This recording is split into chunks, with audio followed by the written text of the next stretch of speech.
अस्सलाम वालेकुम। Programme replay के साथ मैं हूं आपका होस्ट इमरान सिद्दीक। और आपको ये जो चेहरा हंसता हुआ नज़र आ रहा है, ये शायद आपको हंसता हुआ नज़र ना आता, गुस्से में नज़र आता। अगर आज फ़हीम अशरफ ना होते, आज वो इनिंग्स ना खेलते जो 11 गेंदों पर 29 रन की उन्होंने खेली है, और एक बड़े अपसेट से पाकिस्तान टीम को आज उन्होंने बचाया।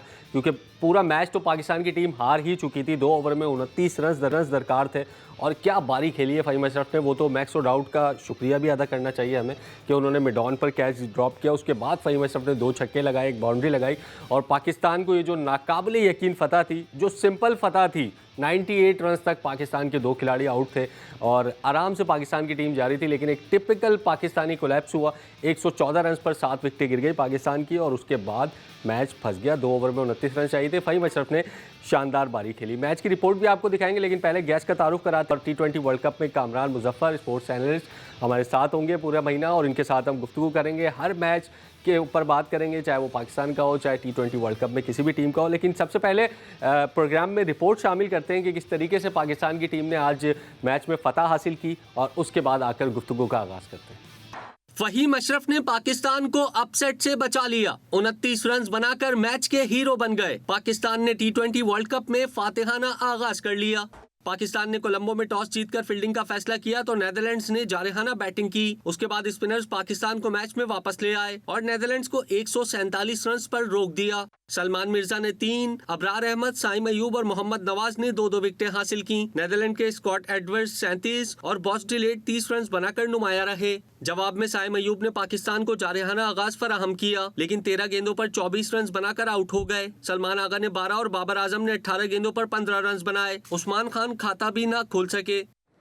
साहिबजादा फरहान ने 31 गेंदों पर 47 रन की इनिंग्स खेली, लेकिन उसके बाद मोहम्मद नवाज और शादाब खान दोनों आउट हो गए। पाकिस्तान टीम मुश्किलात का शिकार हो गई।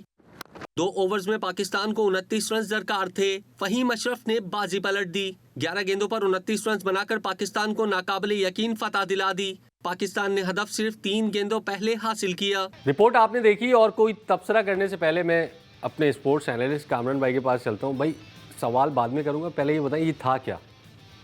कुछ नहीं, बस एक छोटा सा मजाक किया था, कैमरे में देख के हाथ हिलाना है। काफ़ी लोग गए, क्योंकि देखें बात ये है कि इस मैच के बारे में बात ये हो रही थी, उससे पहले बात ये हो रही थी पाकिस्तान क्रिकेट इररेलेवेंट है, पाकिस्तान के मैचेस इररेलेवेंट हैं, बहुत कुछ हो रहा था, तो कोई इंटरेस्ट नहीं आ रहा था। तो पाकिस्तान ने कहा कि फिर अब करते हैं, और मेरे ख्याल में आज पूरे हमारे जो पड़ोस में है वो काफ़ी डाउट को जितनी कुछ तो बड़े हो रहे थे जब पाकिस्तान की विकेटें गिर रही थी। हाँ, और आज इस मैच के लिए तो बहुत सारे लोग हैं जो कि बारिश की पेशन गोइयाँ, और वो वेदर एक्सपर्ट भी बन गए थे, वही कह रहे थे कि आज बारिश होगी, पाकिस्तान बाहर हो जाएगा। तो बहरहाल पाकिस्तान की जो लैकिंग है वो अपनी जगह पर है, लेकिन ब्रॉडर कॉन्टेक्स्ट में पाकिस्तान मैच जीत गया है। इसकी वजह से मामला ज़्यादा ख़राब हो गए, क्योंकि अगर हो जाते, अगर हार जाते तो पहले मैच से ही इफ एंड बट शुरू हो जाती। नहीं हुए, हाँ। लेकिन अब किसी और के लिए हो गए, क्योंकि टेबल के ऊपर पाकिस्तान के 2 पॉइंट्स हैं। हाँ। सिर्फ पॉइंट्स टेबल पे नहीं, हाँ। टेबल पर। हाँ। अगर आज पाकिस्तान मैच हार जाता तो पाकिस्तान की जो नेगोशिएशन पोजीशन है वो भी काफ़ी कमज़ोर हो जाती। बिल्कुल बिल्कुल, हम यही सोच। लेकिन ये कि मैच में जो कुछ भी है ये तरीका नहीं है, और बार बार आप इस तरह से खेलें। आप 2024 वर्ल्ड कप में, 2022 वर्ल्ड कप में आप जिम्बाब्वे के खिलाफ आप बिल्कुल पैनिक कर जाएं, कोलैप्स कर जाएं। 2024 के वर्ल्ड कप में यूएसए से आप एक मैच में 3 दफ़ा हार जाएं, आपको बार बार वो मौके दें, और आप ना, तो इस दफ़ा ये इंप्रूवमेंट ज़रूर आई है कि एक मौका मिला और आउट से तो मैच फिनिश कर दिया। 2024 में ये भी नहीं कर पाए थे। शुरू से करते हैं कि टॉस जीता सलमान अली आगा ने, थोड़ा सा वेदर का भी इशू था, ठीक फैसला किया उन्होंने कि बॉलिंग का फैसला किया। फिर उसके बाद अच्छा आगाज़ तो अच्छा मिला था, बड़ा फास्ट बॉलर को उन्होंने पिटाई की। उसके बाद स्पिनर्स आए, वही पाकिस्तान का जो मिडल ओवर्स में स्ट्रॉन्ग गेम है वो पाकिस्तान ने अप्लाई किया। 6 विकेटें वहाँ पे हासिल की, 2 साइम ने, 2 नवाज ने, 2 अबरार ने, 147 तक रिस्ट्रिक्ट कर दिया था। तो बॉलर्स ने तो अपनी पूरी जान मारी है मैच के अंदर। स्पिनर्स हैं, स्पिनर नहीं, सलमान मिर्जा ने भी 3 विकेटें ली हैं। मैं उसी तरफ आ रहा हूँ, लेकिन बात यह है कि जब आपका कैप्टन ये कहता है टॉस के वक्त कि इतनी ग्रीन विकेट और इतनी मैंने आज तक कभी श्रीलंका में नहीं देखी, और अगर आपने ये देखी है तो फिर उसके बाद अगर ये पिच ऐसी थी, या तो आप पिच मिसरीड कर गए ज़बरदस्त। अच्छा, क्यों मिसरीड कर गए? थोड़ा सा इंटरप्ट कर रहा हूँ। वो उन्होंने कहा कि हम ये ग्रास है इसलिए 3 पेसर्स खिला रहे हैं, तीसरे पेसर्स को पूरे मैच में लाया ही नहीं। मैं इसी तरफ आ रहा था। और दूसरी बात ये है कि अगर ये ग्रीन टॉप थी, हाँ, तो फिर आपका जो प्रीमियर फास्ट बॉलर है जो खेल रहा है, जिसने आपको इम्पैक्ट लेके देना था, वो शुरू के 2 ओवर में 23 रन कैसे दे जाता है? उसकी पहली गेंद जो है वो टांग से बाहर जा रही है, पहले ओवर में दो गेंदें लेग से बाहर जा रही हैं, तो इसका मतलब ये है कि जो आपको कंडीशंस मिले थे और जो आपको टॉस का भी एडवांटेज हुआ था, वो आपके सीनियर प्लेयर्स उसका फायदा नहीं उठा पाए। तो अब हमें देखें, अब ये वर्ल्ड कप है, ये रुथलेस है, आप आज ऑलमोस्ट आप बाहर होते होते बच्चे तो अब कोई छुप नहीं सकता। आपने अगर हारिस रऊफ को टीम से आपने इसलिए किया कि ये प्रेशर मोमेंट्स में या प्रेशर मैचेस में डिलीवर नहीं करते, तो देखें यहाँ पर आपके जितने भी सीनियर्स हों, चाहे वो बॉलर हो या बैटर हो, हम बैटिंग में भी बात करेंगे बाद में चल के, उनको फिर सीनियर वाली परफॉर्मेंस देनी पड़ेगी। सिर्फ नाम के सीनियर होने से कुछ नहीं होगा। ये मौके हैं, अगर आप एसोसिएट टीम के खिलाफ भी अगर आप ओपनिंग ओवर में ग्रीन टॉप के ऊपर 2 ओवर में 23 रन दे रहे हैं, आप अपनी टीम के साथ फिर इंसाफ नहीं कर रहे। बिल्कुल, अपनी प्लेस के साथ इंसाफ नहीं कर रहे। बॉलिंग पर बात करेंगे, फास्ट बॉलिंग पर भी बात करेंगे और पाकिस्तान की जो बैटिंग मुश्किलात है उस पर भी बात करेंगे, लेकिन प्रोग्राम में शामिल करते हैं एक ब्रेक के बाद वापस आते हैं।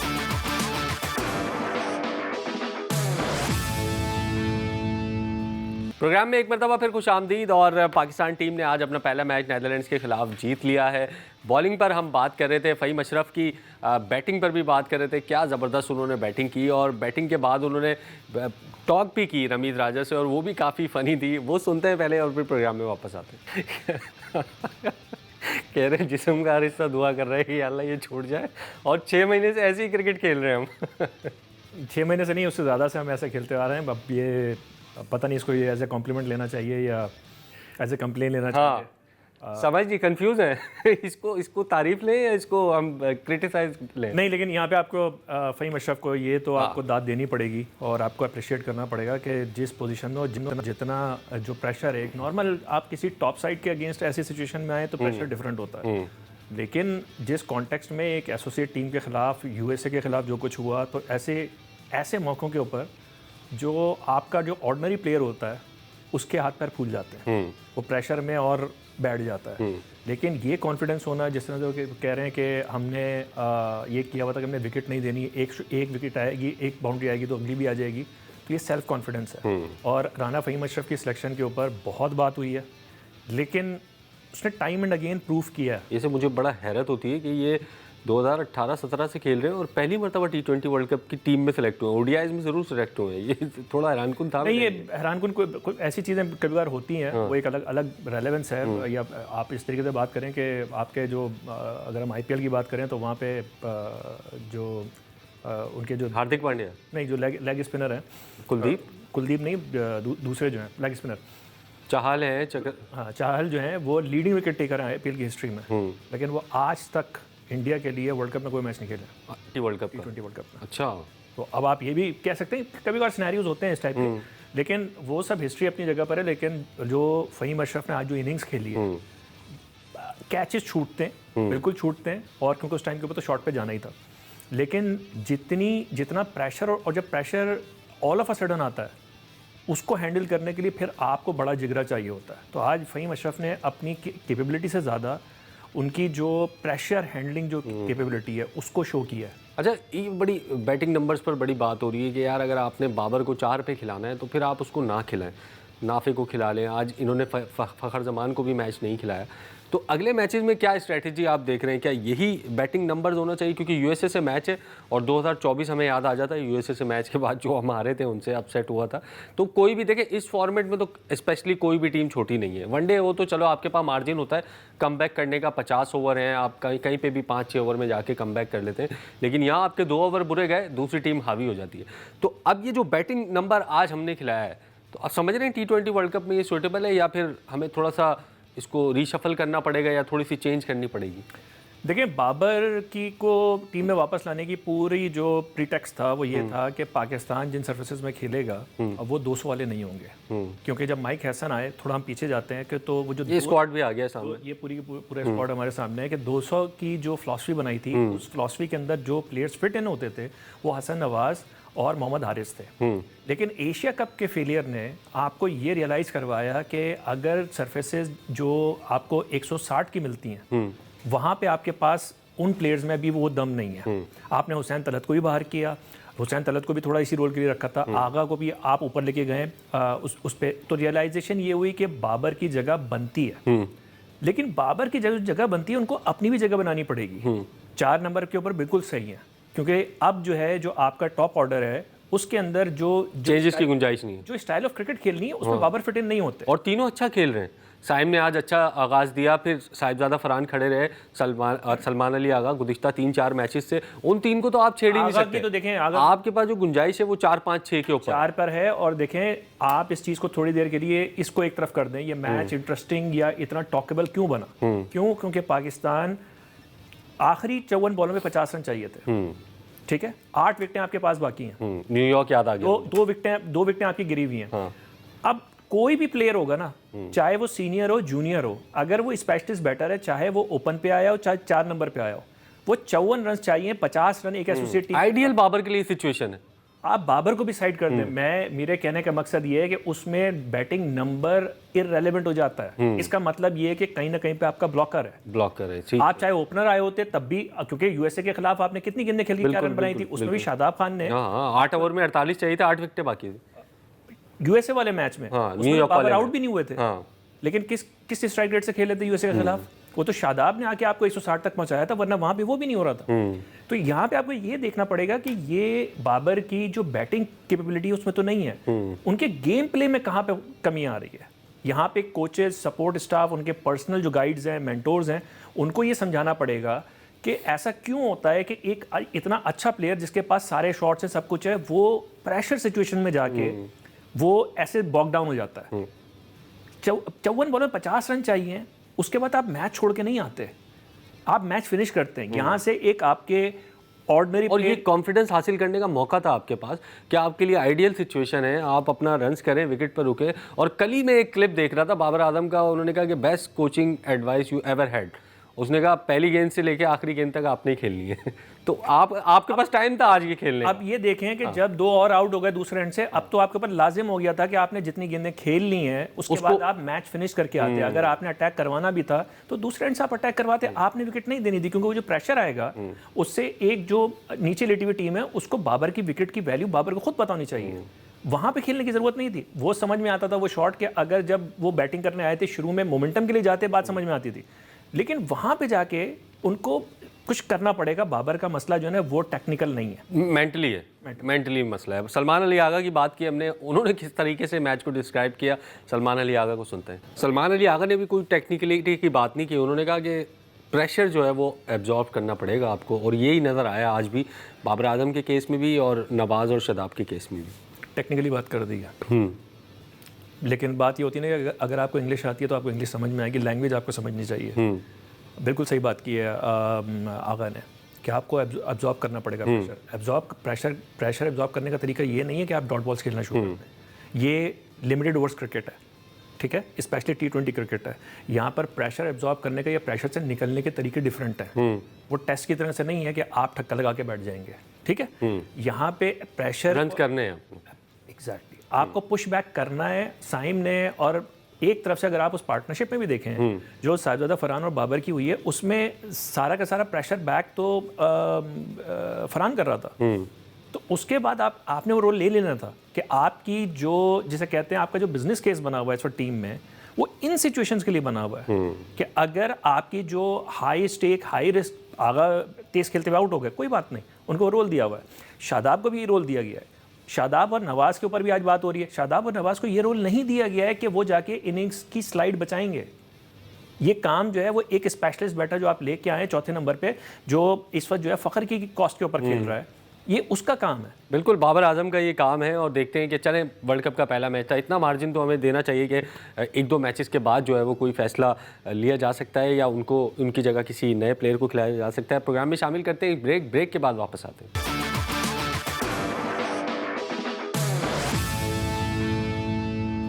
प्रोग्राम में एक मरतबा फिर खुश आमदीद। और चेयरमैन पीसीबी मोहसिन नकवी ने बड़े शानदार आगाज़ में एक क्रेडिट दिया है फ़हीम अशरफ को, जिन्होंने आज पाकिस्तान टीम को फतह दिलाई। उन्होंने ट्वीट किया और फ़हीम अशरफ के जुड़वां जो बेटे हैं इंतहाई क्यूट, उनके नाम कर दिए और ये जीत, और काफ़ी खुश नज़र आ रहे हैं चेयरमैन पीसीबी मोहसिन नकवी, क्योंकि उनकी भी जो पोजीशन है वो इस मैच में जीत के बाद स्ट्रांग हुई है। अगर पाकिस्तान की टीम यहाँ पर मैच हार जाती तो फिर भारत के खिलाफ जो हमारा केस है, जो 15 फरवरी वाला मैच है, उसमें हमारी पोजीशन जो है वो काफ़ी कमज़ोर हो सकती थी और हो सकता है कि पाकिस्तान को वो जो अपना फैसला है वो वापस तब्दील करना पड़ता वर्ल्ड कप में रहने के लिए, और अगर तब्दील ना करते तो शायद वर्ल्ड कप से हम पाकिस्तान की टीम जो है वो आउट हो जाती। बड़े ज़बरदस्त अंदाज में मोहसिन नकवी ने क्रेडिट दिया है फ़हीम अशरफ को, और मैच विनर तो हैं। PSL में भी उन्होंने काफ़ी मैचेस अपनी टीम को, इस्लामाबाद को जितवाए, इसमें तो कोई शक नहीं है।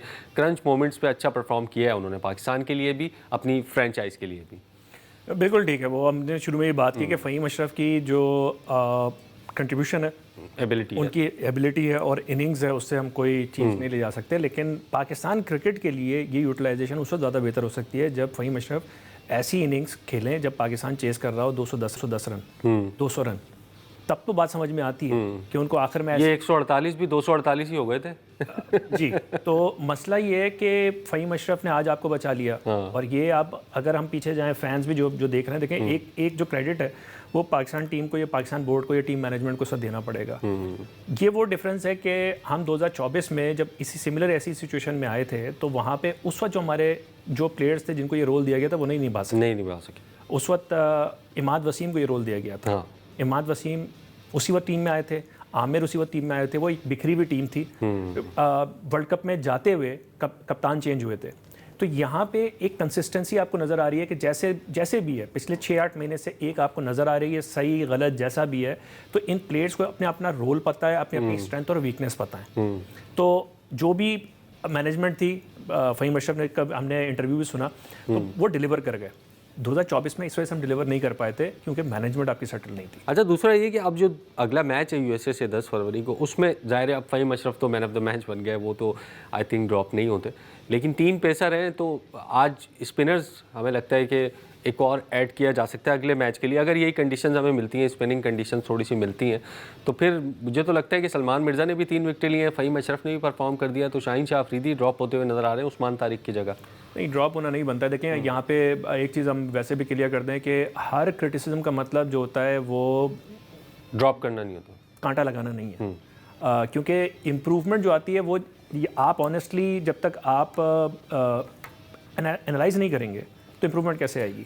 एक चले ठीक है, इम्प्रूवमेंट की आपने बात की, इसलिए मैं इंटरप्ट कर रहा हूँ कि इम्प्रूवमेंट नज़र ना आए ना, वो एक प्रिडिक्टेबल बन गए हैं कि आगे से स्विंग करेंगे, बॉल अंदर लाएंगे।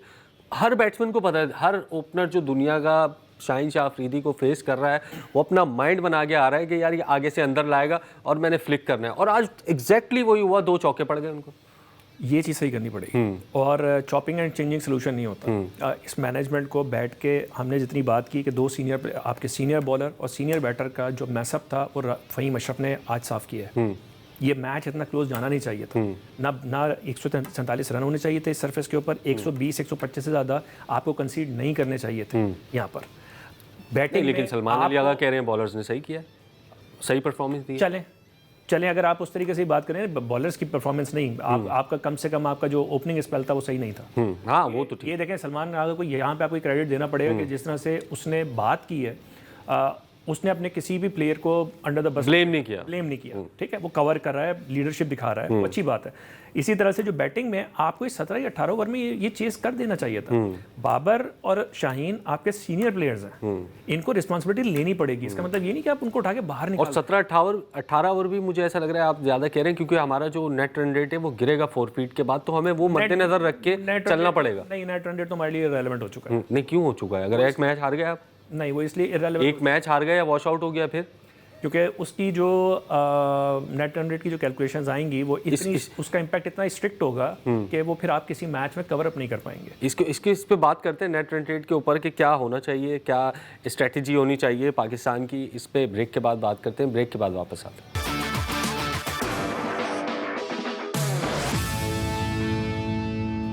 प्रोग्राम में एक मरतबा फिर खुश आमदीद। और ब्रेक से पहले हम बात कर रहे थे नेट रन रेट की कि पाकिस्तान की टीम आज अगर अच्छी फतह हासिल करती, 15-16 ओवर में ये हदफ जो है वो हासिल कर लेती, तो शायद नेट रन रेट अच्छा हो जाता। लेकिन कारून भाई, आप कह रहे हैं कि नेट रन रेट इररेलेवेंट हो गया पाकिस्तान के लिए। कैसे हो गया? मतलब अगर एक मैच वॉश आउट हो गया और 5 पॉइंट्स हुए पाकिस्तान के, तो नेट रन रेट पे तो आएगी ना कहानी। अगर नीदरलैंड्स के 5 हुए या फिर USA के हुए, नामीबिया के हुए, इवन इंडिया के हुए, फिर इररेलेवेंट कैसे हो गया ये? देखें, एक तो ये कि आप नॉर्मल कंडीशन में आप बात करते हैं कि सारी टीम जो है वो सारे मैचेस खेल रही होती हैं, उसमें फोरफीचर की कोई गुंजाइश या सिचुएशन नहीं होती। यहाँ पर थोड़ा सा यहाँ पे जो आईसीसी के लॉज हैं और जो प्लेइंग कंडीशंस हैं उसमें एक एम्बिग्यूटी है जो इस सिचुएशन में अप्लाई हो गई है। नेट रन रेट अगर पाकिस्तान का फोरफिटेड मैच का 0 काउंट किया जाता है तब तो फिर रेलेवेंट होता है, लेकिन अभी जो प्लेइंग कंडीशंस में ये लिखा हुआ उसमें आधी स्टोरी लिखी हुई है, बाकी आधी स्टोरी नहीं है।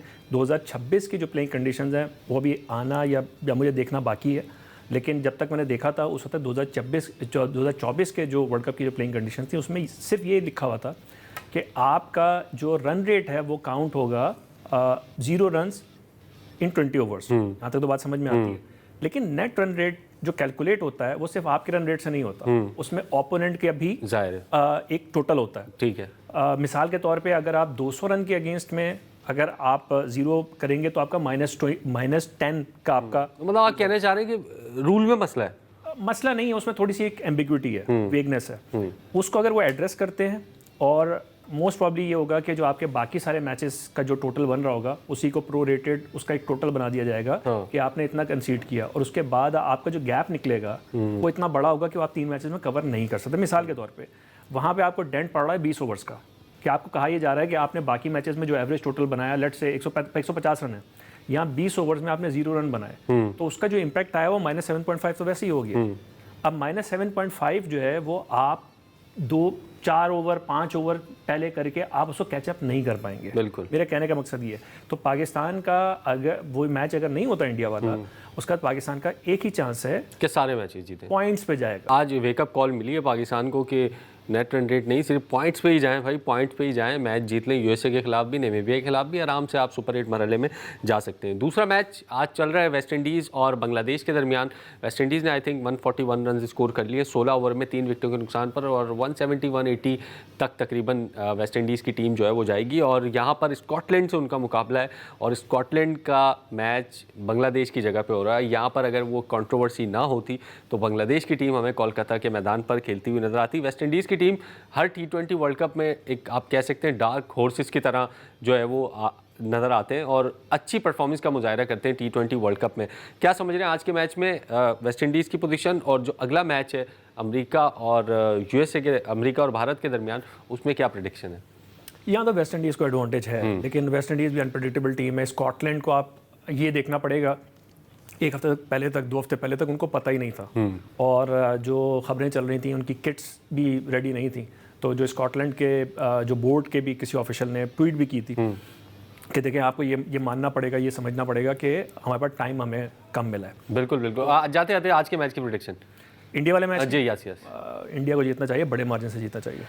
बिल्कुल जी। और आज तीसरा जो मैच है वो अमेरिका और भारत के दरमियान होगा, और कल बड़ा 3 मैचेस हैं, उसमें से एक इंटरेस्टिंग मैच है न्यूजीलैंड और अफगानिस्तान का आई थिंक मैच है, और उसमें जो है वो बड़ा अच्छा मैच देखने को मिलेगा। कल एक और प्रोग्राम के साथ आपकी खिदमत में हम हाजिर होंगे, तब तक के लिए अल्लाह हाफिज़।